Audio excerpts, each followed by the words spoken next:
একটা দাবি আছে, ঠিক আছে। আমরা দীর্ঘদিন ধরে মাঠে নামাচ্ছি, আমাদের এই মাঠে নামাতেছে। আমরা আজকে প্রায় 1 তারিখ থেকে মাঠেই আছি, ঘরে যাই না। দেখা যায় এখানে সেখানে আমাদের আন্দোলন চলতেছে বা করতেছে। আমাদের একটা দাবি আছে, আমাদের হঠাৎ করে চাকরি থেকে না করে দেওয়া হয়েছে। কোনো নোটিশ না, কোনো কথা না, বার্তা না, হুট করে সকালবেলা কাজ করলাম, সকাল 7টা বাজে আসলাম, 3টা পর্যন্ত কাজ করছি। হঠাৎ করে আমাদেরকে বলে আমাদের ডিপার্টমেন্ট থেকে যে স্যাররা যে তোমাদের চাকরি নেই, নতুন লোক ঢুকবে, তোমরা কালকে থেকে আসবে না।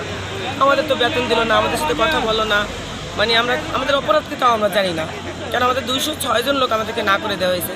তো আমরা সেদিন থেকে এই যে পথে ঘাটে আছি, এখানে সেখানে আমরা ঘুরতেছি আমাদের চাকরিটা রিটার্ন পাওয়ার জন্য, যাতে আমাদের দৃষ্টিটা সবার দৃষ্টিটা আমাদের পরে আসে যে আমরা সামনে একটা রোজা আসতে কোভিডে দেখা যায় বেতন পাওনা আছে 14 মাসে, সেই টাকা না দিয়ে তারা আমাদের চাকরি থেকে না করে দিছে।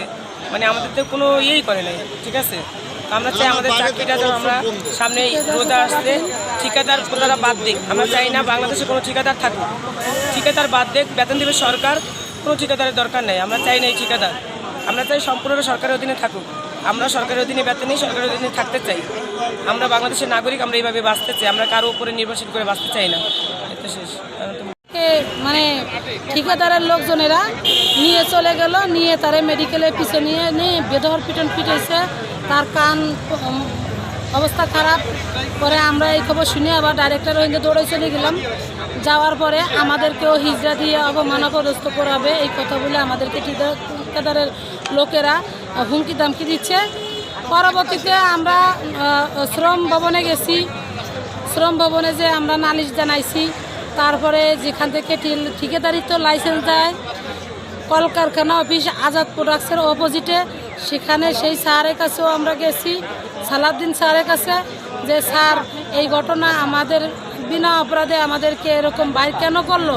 আমরা কোভিড-19 আমরা যে বিনা বেতন আনে আমাদেরকে যে ডিউটি করাইছে, আমাকে 14 মাসের বেতন দেন নাই ঠিকাদার।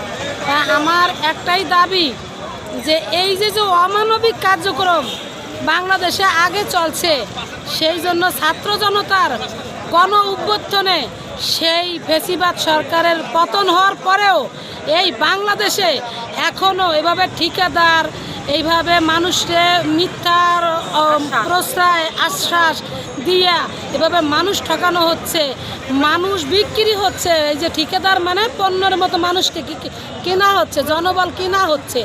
আমরা বাংলাদেশের নাগরিক, আমরা আর পণ্য হতে চাই না। টাকা দিবে সরকার, ঠিকাদারের কি দরকার?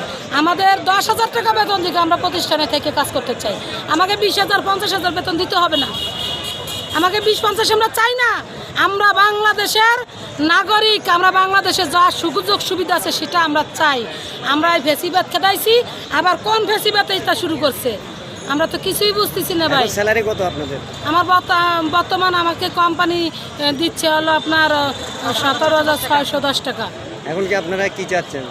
আমরা চাচ্ছি যে আমাদের যে ঠিকাদারিত্ব আছে, ঠিকাদার প্রথা বাতিল করে আমরা যে কয়জন লোক আমরা বাহিরে আছি 206 জন, আমাদেরকে পূর্ণ বহাল করার জন্য, যদিও আমাদেরকে সরকারি কর্তৃ যদি নাও পারে, তো অন্তত পক্ষে প্রতিষ্ঠানের আন্ডারে আমরা কর্ম করিয়া খেয়ে আমাদের ছেলে মেয়ে যাদের মানুষ করতে পারি। আমরা একজন শ্রমিক, আমরা বাংলাদেশের নাগরিক, আমাদের অধিকার আছে। এই বাংলাদেশের সরকারি প্রতিষ্ঠানে কিসের দালাল, কিসের ঠিকাদার?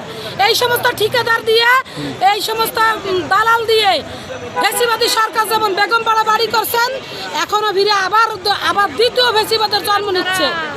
আমরা এই ফ্যাসিবাদ আর চাই না। ঠিক